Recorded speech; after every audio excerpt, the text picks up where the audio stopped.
Hello everyone. So we are going to start our exercise 8.3 introduction of the class 10. ठीक है? Exercise 8.3 के अंदर हम क्या पढ़ने वाले थे? इसमें हम पढ़ने वाले हैं trigonometric ratios of complementary angles. ठीक है? अब ट्रिग्नोमेट्रिक रेशियोज तो ठीक है, इसका तो हमें पता है कि क्या होते हैं. What are complementary angles? Complementary angles आपके पास क्या होते हैं? देखो, angles whose sum is 90 degree. वो एंगल्स जिनका सम हमारे पास कितना आता है 90 डिग्री आता है, उनको क्या बोलते हैं? कॉम्प्लीमेंट्री एंगल्स बोलते हैं. ठीक है? अगर आप एक राइट एंगल ट्रायंगल लेके चलते हो, ए, बी और सी, अगर आप एक राइट एंगल ट्रायंगल लेके चलते हो तो इसके अंदर देखो, angle A plus angle B plus angle C is equal to कितना होता है 180 डिग्री. अब एंगल सी आपके पास कितना है? Angle A plus angle B plus 90 degree, it is equal to 180 degree. Right? तो यहां से angle A plus angle B आपके पास कितना बचा? It is equal to 90 degree. देखो, इन दोनों एंगल्स का सम आपके पास कितना आ रहा है 90 डिग्री. इसका मतलब अगर हम एक राइट एंगल ट्रायंगल की बात करेंगे तो जो दोनों एक्यूट एंगल्स होते हैं, दोनों जो एक्यूट एंगल्स होते हैं, वो उन दोनों का सम आपके पास क्या होता है 90 डिग्री होता है. So these two are complementary angles. ठीक है? अब इनके बीच में क्या रिलेशन होता है, क्या कुछ होता है, ट्रिग्नोमेट्रिक रेशियोज के बीच में क्या रिलेशन होता है, उनकी आइडेंटिटीज के बारे में, इन सब के बारे में पढ़ने वाले हैं. ठीक है? तो अच्छा, मुझे एक बात बताओ, अगर मैं angle A plus angle B is equal to 90 degree लिख सकता हूं, तो क्या मैं यहां से ये भी बता सकता हूं कि एंगल बी जो है आपके पास वो 90 माइनस ए होगा? ये भी तो बोल सकते हैं. इसका मतलब अगर ये आपके पास एंगल ए है तो ये वाला एंगल आपके पास कितना होगा? इट विल बी 90 माइनस ए. होगा या नहीं? ठीक है? अब अगर मैं वैल्यूज फाइंड करने की कोशिश करता हूं, तो देखो, अगर मैं वैल्यूज फाइंड करने की कोशिश करता हूं, जैसे मैंने साइन ए की वैल्यू फाइंड कर रहा हूं. साइन ए हमारे पास होता है परपेंडिकुलर बाय हाइपोटेन्यूज या ऑपोजिट साइड बाय हाइपोटेन्यूज. तो ऑपोजिट साइड, एंगल ए के लिए ऑपोजिट साइड हमारे पास क्या है? It is B C divided by A B. ये इसका रिजल्ट होगा, ये इसका रिजल्ट होने वाला है. अगर मैं cos ऑफ 90 माइनस ए इसकी वैल्यू फाइंड करने की कोशिश करता हूं, cos 90 माइनस ए. ठीक है? इस बार मैं एंगल कौन सा लेके चल रहा हूं? ये वाला. तो cos हमारे पास होता है एडजेसेंट साइड. एडजेसेंट साइड कौन सी है? BC divided by hypotenuse that is AB. Check this. क्या दोनों इक्वेशंस में आपके पास राइट हैंड साइड सेम ही है? राइट हैंड साइड आपके पास क्या है? सेम है. इसके अकॉर्डिंग मैं लिख सकता हूं कि cos ऑफ 90 माइनस ए जो आपके पास आ रहा है, this will be equal to sine of A. Check करो. सिमिलरली अगर मैं cos ए फाइंड करता, cos ए, ये वाला एंगल में लेके चल रहा हूं, तो एडजेसेंट साइड इस बार क्या है? It is AC divided by hypotenuse that is AB. ठीक है? सिमिलरली अगर मैं sin 90 माइनस ए फाइंड करने की कोशिश करता हूं, तो it will be equal to sin 90 minus A. ये वाला एंगल में लेके चल रहा हूं, तो sin हमारे पास होता है opposite side divided by hypotenuse. Opposite side आपके पास आ रही है AC divided by hypotenuse that is equal to AB. अब इन दोनों इक्वेशंस में देखो, right hand side is same, तो इसके अकॉर्डिंग हम क्या कह सकते हैं कि sin 90 माइनस ए आपके पास क्या होता है? It is equal to cos of A. Check करो, दो रिजल्ट मेरे पास आ रहे हैं. cos 90 माइनस ए जो होता है वो sin ए के इक्वल होता है, और sin 90 माइनस ए जो है वो cos ऑफ ए के इक्वल है. ठीक है? सिमिलरली अगर मैं बात करता हूं टेंजेंट और कोट के लिए, टेंजेंट और कोट के लिए, तो टेंजेंट ए मेरे पास कितना आ रहा है? टेंजेंट ए होता क्या है? Opposite side divided by adjacent side. It will be equal to BC divided by AC. This is the value of tangent A. और कोट 90 माइनस ए किसके इक्वल है? Cot 90 minus A. Cot 90 minus A हमारे पास होता है adjacent divided by opposite. तो it will be equal to BC divided by AC. Check करो, तो यहां से मुझे एक रिजल्ट गेट हो रहा है कि कोट ऑफ 90 माइनस ए हमारे पास कितना आता है?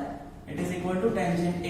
सिमिलरली अगर मैं टेंजेंट 90 माइनस ए की वैल्यू फाइंड करने की कोशिश करता हूं, टेंजेंट 90 माइनस ए की value opposite side divided by adjacent side, it will be AC divided by BC, और cot of A की वैल्यू अगर निकालने की कोशिश करता हूं, cot of A adjacent that is AC divided by BC. check this, यहां से मुझे क्या गेट हो रहा है, देखो right hand side is same, तो tangent 90 minus A it is actually equal to cot of A. check this, you can note it down. Similarly अगर मैं सीकेंट और कोसिकेंट की बात करता हूं, अगर मैं सीकेंट ए की वैल्यू निकालने की कोशिश करता हूं, तो सीकेंट ए एंगल ये लेके चल रहे हैं, तो सीकेंट हमारे पास होता है हाइपोटेन्यूज डिवाइडेड बाय बेस, ठीक है, तो it will be equal to A B divided by A C. And what about cosecant 90 minus A, cosecant 90 minus a, it is hypotenuse by perpendicular, so it is also equal to AB by AC. check this. Also secant 90 minus a, secant 90 minus a adjacent by hypotenuse cos होता है, और hypotenuse by adjacent it will be secant, so it will be equal to AB by BC. and what about cosecant a, it is equal to AB by BC. check this. तो यहां से मैं क्या बोल सकता हूं कि सीकेंट 90 माइनस ए जो है आपके पास वो कोसिकेंट ए के इक्वल है, और कोसिकेंट 90 माइनस ए जो आपके पास है वो सीकेंट ए के इक्वल है. मतलब ट्रांसफॉर्म हम इनको कर सकते हैं, secant 90 minus some angle cosecant में ट्रांसफॉर्म हो जाता है, इसको ट्रांसफॉर्म बोला जाता है. You can note it down. तो इससे हमारे पास एक रिजल्ट गेट हुआ है, एक रिजल्ट गेट हुआ है. वो रिजल्ट क्या है, अगर मैं एंगल ए और बी ना लेके अगर मैं सिर्फ थीटा एंगल लेके चलता हूं, ठीक है, अब इस फिगर के अकॉर्डिंग नहीं, हम एक जनरल फॉर्मूला यहां पे क्रिएट कर रहे हैं. तो that will be sine 90 minus theta it is equal to cos of theta, and cos 90 minus theta it is equal to sine theta. ठीक है. Similarly tangent 90 minus theta it is equal to cot of theta, और cot 90 minus theta it is equal to tangent theta, और secant 90 minus theta it is equal to cosecant theta, and cosecant 90 minus theta it is equal to secant theta. So these are the formulas which we are going to use in the exercise 8.3, and this is the introduction, you can note it down. अगर हम बात करें exercise 8.3 के solution के लिए, ठीक है, तो अभी जो भी हमने पढ़ा है फॉर्मूलाज का हम यूज करने वाले हैं हमारे क्वेश्चंस को सोल्व करने के लिए, विच इज वेरी इजी. ये एक्सरसाइज भी आपके पास काफी ज्यादा इजी है. आपको ध्यान क्या रखना है, देखो जब भी आप कॉम्प्लीमेंट्री एंगल्स पे फॉर्मूला अप्लाई करने वाले हो, ठीक है, तो आपको चेक करना है आप फॉर्मूला कहां अप्लाई करोगे. जैसे आपके पास है दो ट्रिग्नोमेट्रिकल रेशियोज गिवन है. मैं फर्स्ट क्वेश्चन से कोई भी दो पार्ट रैंडमली पिक करके सॉल्व कर रहा हूं. Rest of the question of the first you can try by yourself. ठीक है, ऐसे रैंडमली सेकंड क्वेश्चन से भी मैं कुछ क्वेश्चंस करूंगा. अब साइन 18 डिग्री और cos 72 डिग्री, ठीक है, आपको चेक करना है फॉर्मूला अप्लाई करते हुए. देखो यहाँ पे तो सिर्फ आपको दो ही ट्रिग्नोमेट्रिकल रेशियो गिवन है, तो इसमें कोई कंफ्यूजन नहीं है. ठीक है, अगर आप चेक करोगे तो इनके जो एंगल्स हैं 18 डिग्री और 72 डिग्री, इन दोनों का सम आपके पास कितना है, 90 डिग्री प्रेजेंट है.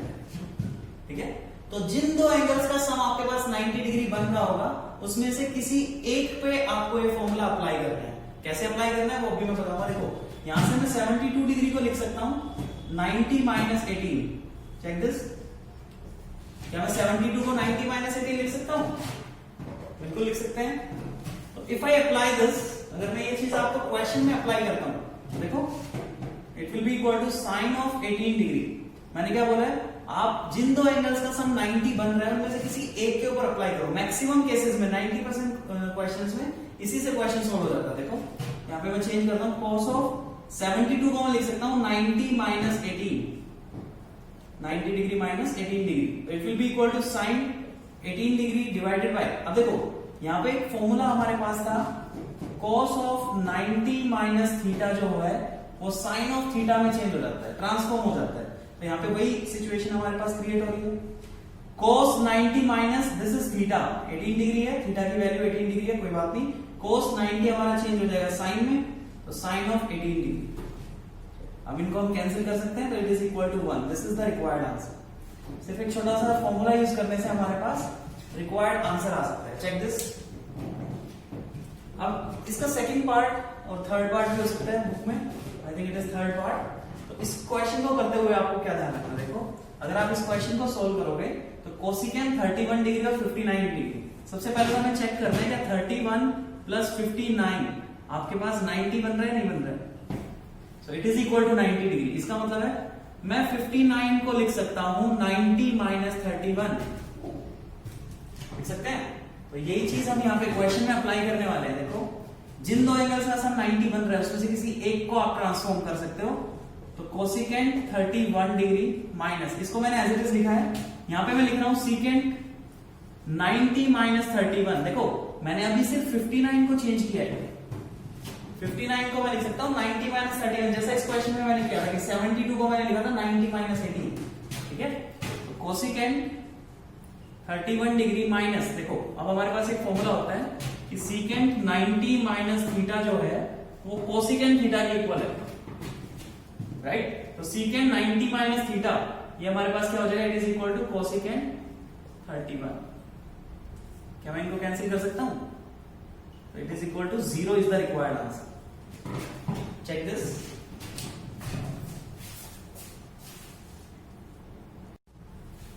सेकंड क्वेश्चन की अगर बात करें तो इसमें हमारे पास दो से ज्यादा ट्रिग्नोमेट्रिकल रेशियोज गिवन है। आप देख सकते हो tangent 48 degree, tangent 43 degree, 42 degree and 67 degree. ठीक है, जो रूल मैंने आपको बताया सिर्फ उसका ध्यान रखना है। आपको चेक करना है कि किस दो एंगल्स का सम 90 डिग्री बन रहा है। तो देखो अगर मैं 48 और 42 को ऐड करता हूं, ठीक है, अगर मैं 42 प्लस 48 करता हूं तो I think it is equal to 90। ठीक है, और यहां से मैं 48 को लिख सकता हूं 90 माइनस 42, लिख सकते हैं नहीं। सिमिलरली 23 प्लस 67 आपके पास जो है वो 90 के इक्वल है। ये वाला एंगल और ये वाला एंगल आपके पास कितना 90 डिग्री है, तो 67 को मैं लिख सकता हूं 90 माइनस 23। चेक करो। ठीक है, दूसरी बात मैंने आपको बताई है कि जिन दो एंगल्स का सम 90 बन रहा है उसमें से किसी एक को आपको चेंज करना होता है। ठीक है, तो मैं इसमें 48 को चेंज करूंगा, इसमें 67 को चेंज करूंगा। तो यहाँ पे 48 को चेंज करने की कोशिश करते हैं, तो 48 को मैं लिख सकता हूं 90 minus 42 multiply tangent 23 as it is लिख रहा हूं मैं, 42 एज इट इज लिख रहा हूं मैं, और 67 को अभी हमने चेंज किया है 90 माइनस 23 के अंदर। ठीक है, अब देखो it will be equal to tangent 90 जो है हमारे पास वो ट्रांसफॉर्म हो जाता है। Tangent 90 minus theta is equal to cot of theta. ये वाला फॉर्मूला मैं इसमें यूज करने वाला हूं, तो it will be equal to cot of 42 degree, tangent 23 degree as it is, tangent 42 degree as it is, और कोट 23 डिग्री, ये भी ट्रांसफॉर्म आपका हो जाएगा कोट के अंदर। ठीक है, अब जो कोट हमारे पास है वो 1 बाय टेंजेंट अवेलेबल है। ठीक है, टेंजेंट 23 डिग्री, टेंजेंट 42 डिग्री, और ये हो जाता है 1 बाय टेंजेंट 23 डिग्री। अब यहां से टर्म्स को देखो हम कैंसिल आउट कर सकते हैं, तो it is equal to 1। This is the required answer. This is the second question. इसका एक और पार्ट है जो एज इट इज है, जो आप ट्राई कर सकते हो। थर्ड क्वेश्चन की और फोर्थ क्वेश्चन की अब बात करेंगे। तो थर्ड क्वेश्चन में कुछ अलग क्या गिवन है, देखो इफ टेंजेंट 2a, पहले स्टेटमेंट को काफी ध्यान से रीड करना पड़ता है। देखो if tangent 2a is equal to cot a minus 18 degree, ठीक है, where 2a is acute angle, तो फाइंड a, तो हमें a की वैल्यू फाइंड करनी है। ठीक है, अब tangent is equal to something, तो हम इन दोनों कंपेयर अभी नहीं कर सकते। अगर टेंजेंट, देखो मैंने आपको एक बात बताई थी, अगर आपको याद है तो मैंने आपको क्या बताया था, अगर tangent x is equal to tangent y है जहां पे x और y आपके पास लेस देन 90 डिग्री है। अब इनको कंपेयर हम कर सकते हैं कि x और y दोनों एक दूसरे के इक्वल होने चाहिए। इसका क्या मतलब है? इसका मतलब है या तो मैं टेंजेंट को कॉट में चेंज करूं या कॉट को टेंजेंट में चेंज करूं, ताकि मैं इन दोनों कंपेयर कर पाऊं। क्यों? क्योंकि cot of x is equal to cot of y भी अगर आपके पास है तो x is equal to y available होगा। ठीक है, तो मैं क्या ट्राई करता हूं, देखो जो मेरे पास स्टेटमेंट है tangent two A is equal to cot a minus 18 degree. इसमें मैं क्या करता हूं, टेंजेंट टू ए को ट्रांसफॉर्म करता हूं। कैसे? इसको मैं लिख सकता हूं it is equal to cot 90 minus 2a। अगर मुझे कंपेयर करना है एंगल्स को तो ट्रिग्नोमेट्रिक रेशियोज को सेम बनाना ही बनाना पड़ेगा। It is equal to cot of a minus 18। Now these are acute angles. ठीक है, तो मैं इनको कंपेयर कर सकता हूं कि 90 minus 2a is equal to a minus 18 degree. ठीक है, तो 90 18 को इधर ले आते हैं प्लस 18 डिग्री 2a को इधर ले जाते हैं, it is equal to 3 times of a। तो 108 इज इक्वल टू 3a। तो a will be equal to 108 divided by 3। तो it is equal to 36 degree. a की वैल्यू हमारे पास कितनी गेट हो रही है? It is equal to 36 degree. Check this is the third question. और अगर फोर्थ क्वेश्चन की बात करते हैं तो tangent a is equal to cot of b, ये आपको गिवन है। ठीक है, अब हमें क्या प्रूव करना है कि a प्लस b जो है वो कॉम्प्लीमेंट्री एंगल्स है, मतलब दोनों का सम हमारे पास 90 डिग्री आ रहा है। बहुत ही ज्यादा सिंपल क्वेश्चन हो गया ये तो। अगर मैं tangent a is equal to cot of b लेके चल रहा हूं, अगर मैं दोनों में से किसी एक को ट्रांसफॉर्म करता हूं, जैसे इस बार कॉट को करते हैं, tangent a is equal to tangent 90 minus b। देखो बहुत ही ज्यादा सिंपल क्वेश्चन हो गया। Tangent some angle is equal to tangent some other angle x और y। इसका मतलब दोनों एंगल्स आपके पास इक्वल होने चाहिए। a is equal to 90 minus b। इसका मतलब क्या है आपके पास कि a plus b is equal to आ रहा है 90 degree. And this is the required answer. ये हमें प्रूव करना था। Check this, note it down. Sixth और सेवंथ क्वेश्चन की अगर बात करें, देखो सिक्स्थ क्वेश्चन में क्या गिवन है, if ABC are interior angle of a triangle ABC। जो आपके पास ABC आपके पास अवेलेबल है वो क्या है? इंटीरियर एंगल है किसी ट्रायंगल ABC का।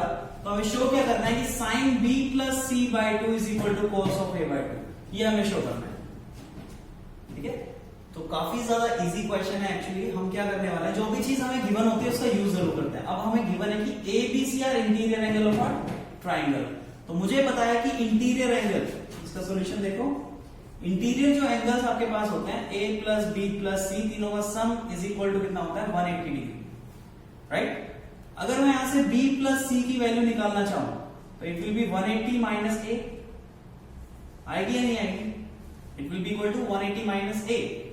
अगर ये वैल्यू मैं आपकी लेफ्ट हैंड साइड में सब्स्टिट्यूट करता हूं, sine b plus C left hand side में लेके चल रहा हूं, साइन b प्लस सी की जगह मैं लिख सकता हूं 180 minus a divided by 2। Right, it will be equal to sine 180 by 2 minus a by 2। यही होगा। So it will be equal to sine 90 minus a by 2। देखो ध्यान से चेक करो, 180 बाय 2 आपके पास 90 हो जाएगा और a बाय 2। अब मुझे पता है कि साइन 90 माइनस थीटा किसके इक्वल होता है? It is equal to cos of theta, और यहाँ पे थीटा हमारे पास है a बाय 2। तो हम लेफ्ट हैंड साइड लेके चल रहे हैं और हमने इसको राइट हैंड साइड के इक्वल प्रूव कर दिया। तो this is the required solution. ठीक है, हमने किया क्या actually, a plus B plus C 180 degree था हमारे पास, b प्लस सी की वैल्यू फाइंड करके इसके अंदर सब्स्टिट्यूट किया, नथिंग एल्स, और हमारे पास रिजल्ट आ गया by using the same formula, by using sin 90 minus theta is equal to cos of theta. Reasons we have to write here. Reasons हमें जरूर लिखना पड़ेगा। अगर आप रीजन नहीं लिख रहे हो तो मार्क्स आपके कट हो सकते हैं। अब seventh question, the last question of this exercise is, हमें क्या करना है? एक्सप्रेस, हमें एक्सप्रेस करना है क्या? sin 67 डिग्री और cos 75 डिग्री, इसको एक्सप्रेस करना है in the terms of the trigonometrical ratio of angle 0 and 45 के बीच में। इन एंगल्स को हमें रीराइट करना है 0 और 45 के बीच में। तो कैसे रीराइट कर सकते हैं? पहले तो मैं स्टेटमेंट एज इट इज लिखता हूं, sine 67 degree plus cos 75 degree, ठीक है।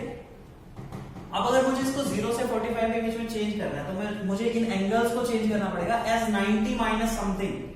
तो देखो ना, 67 में आप कितना ऐड करोगे कि आपके पास 90 आंसर आएगा। 67 में कितना ऐड करेंगे? 90 आंसर आएगा। तो इसको मैं लिख सकता हूं 90 minus I think 23 degree, 90 degree minus 23 degree, और 75 के लिए कितना हो जाएगा?